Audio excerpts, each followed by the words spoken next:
وسلم على رسوله الكريم أما بعد فأعوذ بالله من الشيطان الرجيم بسم الله الرحمن الرحيم صراط الذين أنعمت عليهم صدق الله مولانا العظيم وصدق رسوله النبي الكريم الأمين ونحن على ذلك لمن الشاهدين والشاكرين الحمد لله رب العالمين درود پاک پڑھیے صلوات و سلام علی رسول اللہ وعلى آلہ وصحبہ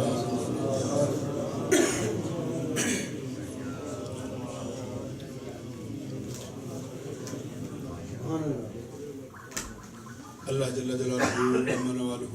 وعظم شانہ ولا الہ غیرہ کی حمد و ثنا اور حضور نبی اکرم نور مجسم شفیع معظم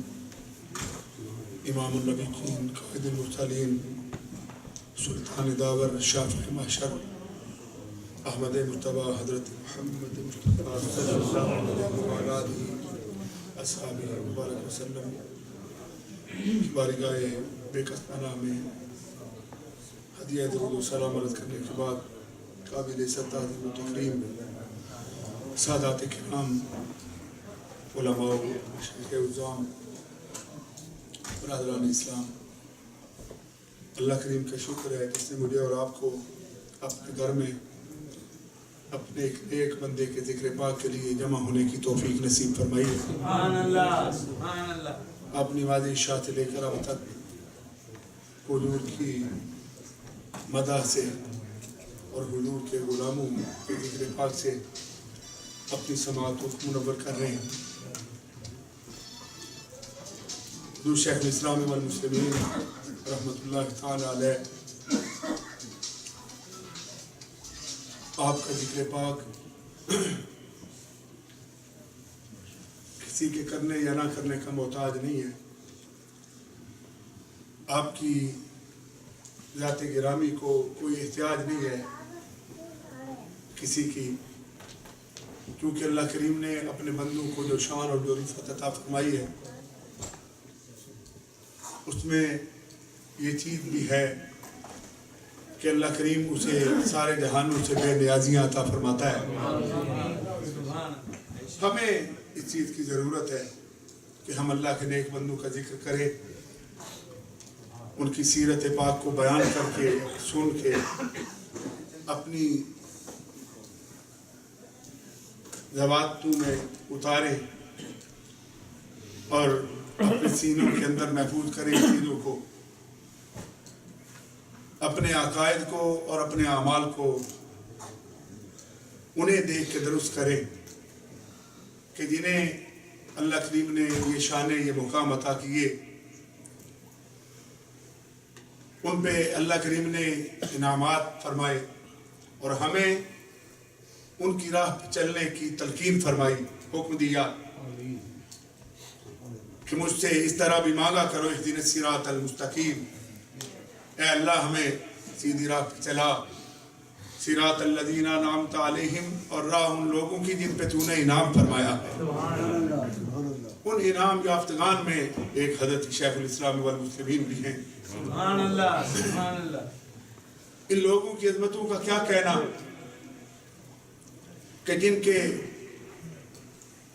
حلقے میں، جن کی بارگاہ میں، جن کی صحبت اور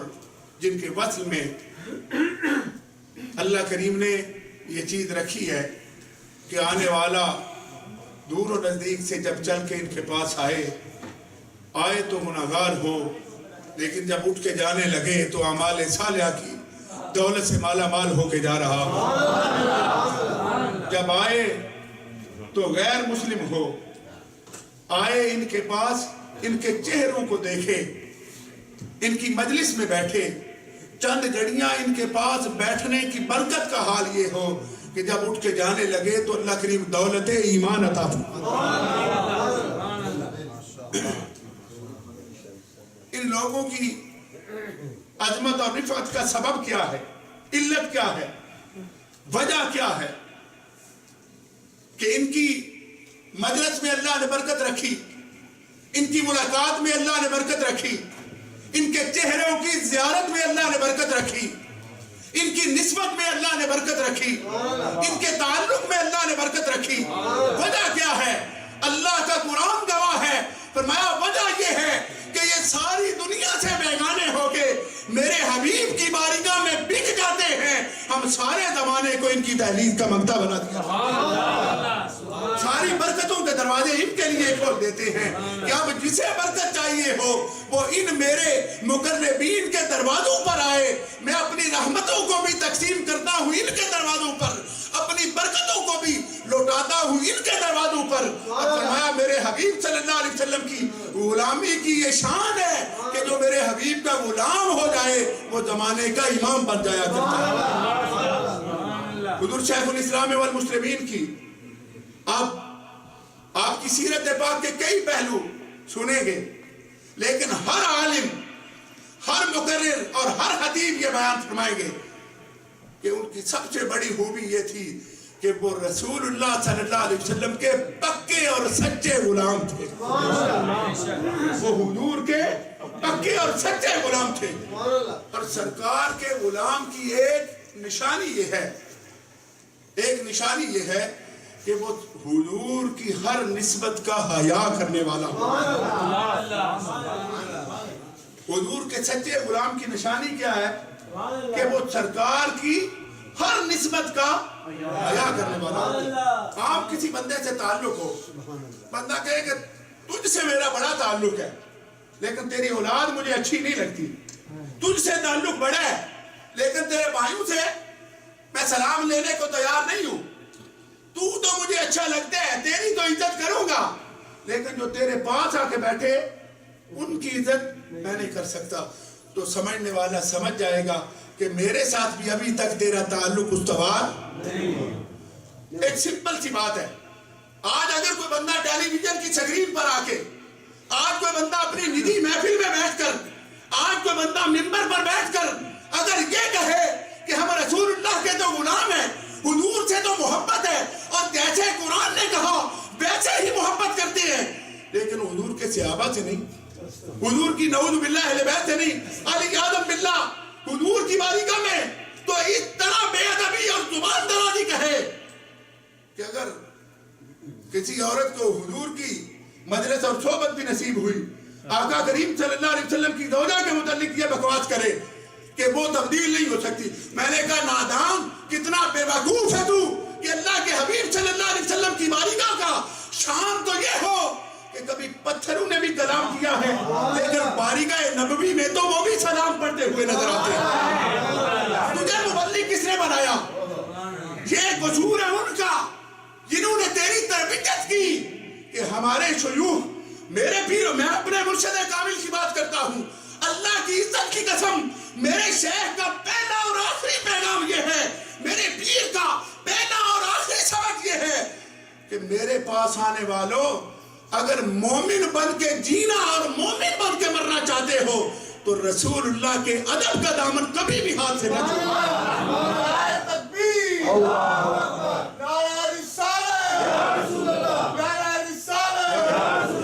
حضور حضرت خواجہ شیخ الاسلام والمسلمین حضور خواجہ محمد قمر الدین سیالوی رحمت اللہ تعالی علیہ, رحمت اللہ تعالی علیہ, رحمت اللہ تعالی علیہ,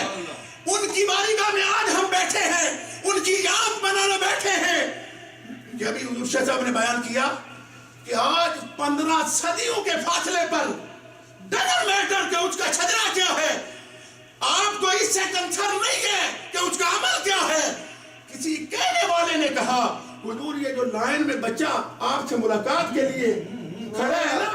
آپ کی ملاقات کے لیے گھنٹوں سے کھڑا ہے اور آپ کا مرید ہے, اس کی رگوں میں گردش کرنے والا لہو رسول کریم صلی اللہ علیہ وسلم, یہ حضور کی نسل پاک کا شہزادہ ہے. حضور خواجہ محمد قمر الدین سیالوی رحمت اللہ علیہ زمانے کا پیر ہے, اپنی مسند کو چھوڑ کر مرید سارے وہ شاہ صاحب بھی ملاقات کے لیے سب کو کراچ کر کے خود چل کے ان کے پاس جا کے ان کے ہاتھوں کو بوسہ دے لیا کرتے تھے. اور سنو, یہ اس بچے کا ادب نہیں, یہ رسول کریم کا ادب ہے, یہ حضور کا ادب ہے. اور ہم نے آپ کی سیرت کی کتابوں میں نے پڑھا اور یہ بات آستانہ سیال شریف سے میں نے سنی مجلس میں ایک عالم نے بیان فرمایا، فرماتے ہیں کہ حضور خواجہ صاحب حضرت شیخ الاسلام والمسلمین تشریف فرمائے، ملاقات کے لیے سینکڑوں لوگ ہیں، ملاقات کرتے کرتے آپ کے ایک مرید تھے آنسو نبی نے حافظ صاحب، وہ آ رہے ہیں ملاقات کے لیے، کسی نے کان میں کہا کہ حضور یہ جو حافظ صاحب آ رہے ہیں نا ملاقات کے لیے، آنکھوں سے نبی نے، لیکن یہ رسول کریم صلی اللہ علیہ وسلم کے مدینہ پاک میں رہتے ہیں، یہ مدینہ پاک میں رہتے ہیں۔ اللہ کی قسم وہ کہتی ہے کہ زمانے نے دیکھا کہ 20 سے زیادہ گدیوں کا پیر حضور شیخ الاسلام والمسلمین اپنی مسجد سے اٹھے، سیدھا جا کے حافظ صاحب کے قدموں پر اپنے ہاتھ دکھا دیے، حافظ صاحب کے قدموں پر اپنے ہاتھ رکھے۔ حافظ صاحب کو پتا چلا کہ یہ میرے پیر حضرت خواجہ محمد قمر الدین کے ہاتھ ہیں۔ حافظ صاحب تب پہ پیچھے بھاگے، رو پڑے کہ حضور میں تو نبینا ہوں، مجھے تو نظر نہیں آتا تھا، مجھے اتنا ہونا۔ آپ نے فرمایا حافظ صاحب یہ آپ کا ادب نہیں، یہ تو ان تلیوں کا ادب ہے جو حضور کے مدینہ پاک میں لگتے ہیں، یہ تو ان تلیوں کا ادب کر رہا ہوں۔ یہ ہے حضور سے نسبت، یہ ہے حضور کی نسبت کا حیا۔ منبر پر بیٹھ کے بندہ سیدہ طیبہ طاہرہ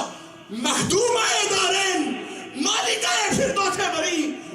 زوجہ مصطفیٰ اور حبیبہ حبیب رب العالمین صدیقہ کائنات سیدہ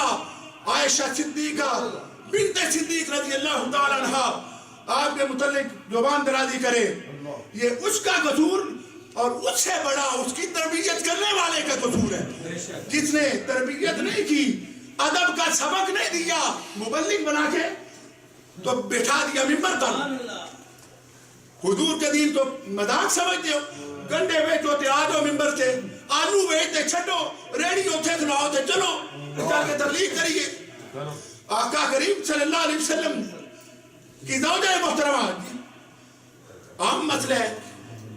سورہ نور جن کی عظمت کے قصیدے بیان فرمائے، اللہ کا قرآن جنہیں سلامی پیش کرے،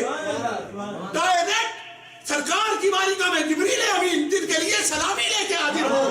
اپنا سلام پیش کرے، رب کا سلام پیش کرے۔ اور آقا کریم صلی اللہ علیہ وسلم کی بارگاہ، حضور کی بارگاہ، حدیث پاک میں آتا ہے حضور نے فرمایا کہ ہر بندے کے ساتھ ایک شیطان ہے جو برائی کی طرف پھسلاتا ہے، گناہ کرتا ہے۔ صحابی نے رکھی یا رسول اللہ آپ کے ساتھ بھی؟ حضور نے فرمایا اللہ نے میرے ساتھ بھی لگایا تھا، لیکن میری صحبت کا یہ اثر ہے کہ وہ شیطان بھی مسلمان ہو چکا ہے، ان کی صحبت میں شیطان مسلمان ہو جائے۔ کیا کہہ رہے ہو؟ تو مجھے یہ بات کہنا تھی، آپ کی سماعتوں کی نظر کرنا تھی جو میں نے کر تھی، کہ حضور کا سچا غلام وہ ہے، حضور خواجہ محمد قمر الدین سیالوی رحمت اللہ تعالیٰ علیہ اور ان سارے بزرگان دین، یہ جتنے علماء و مشائخ بیٹھے ہیں، ان سب کے شیوخ اور ان سب کے پیرہانوں کا اور ان سب کا ایک ہی میسیج، اہل سنت کا ایک ہی میسیج ہے، حضور کے غلاموں کا ایک ہی پیغام ہے کہ اگر حضور کے نمک حلال امتی بن کے جیو گے تو دنیا میں بھی، قبر میں بھی، حشر میں بھی، حضور کی بارگاہ میں بھی اور اللہ کی بارگاہ میں بھی سرخرو ہو جائے۔ اور آقا کریم صلی اللہ علیہ وسلم نے ان اولیاء کرام کو یہ جتنی شانیں عطا کی ہیں، اس لیے کہ یہ مدینہ پاک کی تعلیم کرتے ہیں، حضور کا شیخ سمجھتے ہیں، قرآن کو چومتے اور سینے سے لگاتے ہیں حضور کی کتاب سمجھ کے، حضور کی امت کے لوگوں کو سینے سے لگاتے ہیں حضور کے غلام سمجھ کے۔ اور آقا کریم صلی اللہ علیہ وسلم کی آل پاک اور حضور کے صحابہ پاک کی تو شان ہی بڑی ہے۔ اللہ ہمیں زندگی بھر، یہ وہ دعا ہے جو میرے پیر دعا کرتے ہیں کہ اللہ ہمیں ہمیشہ اپنے کریم آقا کا نمک حلال امتی بنا کے رکھے اور اسی پہ موت میں واقع